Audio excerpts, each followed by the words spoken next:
एक बार स्वामी विवेकानंद रेल में यात्रा कर रहे थे। वे जिस कोच में बैठे थे, उसी कोच में एक महिला भी अपने बच्चे के साथ यात्रा कर रही थी। एक स्टेशन पर दो अंग्रेज अफसर उस कोच में चढ़े और महिला के सामने वाली सीट पर आकर बैठ गए। कुछ देर बाद वे दोनों अंग्रेज अफसर उस महिला पर अभद्र टिप्पणियां करने लगे। वह महिला अंग्रेजी नहीं समझती थी। कुछ ना समझ में आने के कारण वह चुप रही। उन दिनों भारत अंग्रेजों का गुलाम था। अंग्रेजों का भारतीयों के प्रति दुर्व्यवहार आम बात थी। कोई उनका विरोध करने का साहस नहीं कर पाता था, जिससे उनका हौसला बढ़ता ही जा रहा था। धीरे धीरे वे दोनों उस महिला को परेशान करने पर उतर आए। वे कभी उसके बच्चे का कान उमेट देते, तो कभी उसके गाल पर चुटके काट लेते। कभी वे महिला के बाल पकड़कर झटक देते थे। परेशान होकर उस महिला ने अगला स्टेशन आने पर एक दूसरे कोच में बैठे पुलिस के भारतीय सिपाही से शिकायत की।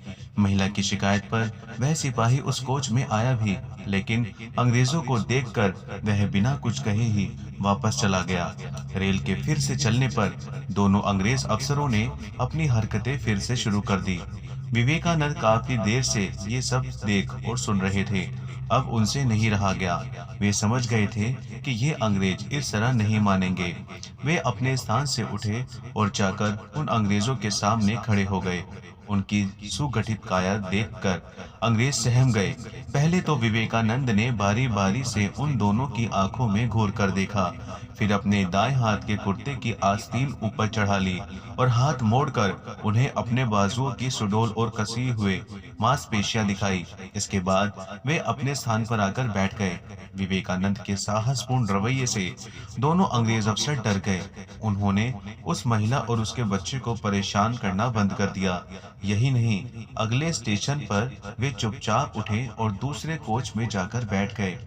दोस्तों, यदि हम अत्याचार या जुल्म सहते रहेंगे, तो अत्याचार करने वालों का साहस भी बढ़ता चला जाएगा। स्वामी विवेकानंद के जीवन के इस प्रसंग से हमें यह सीख मिलती है कि अत्याचार या जुल्म के खिलाफ तत्काल आवाज उठानी चाहिए।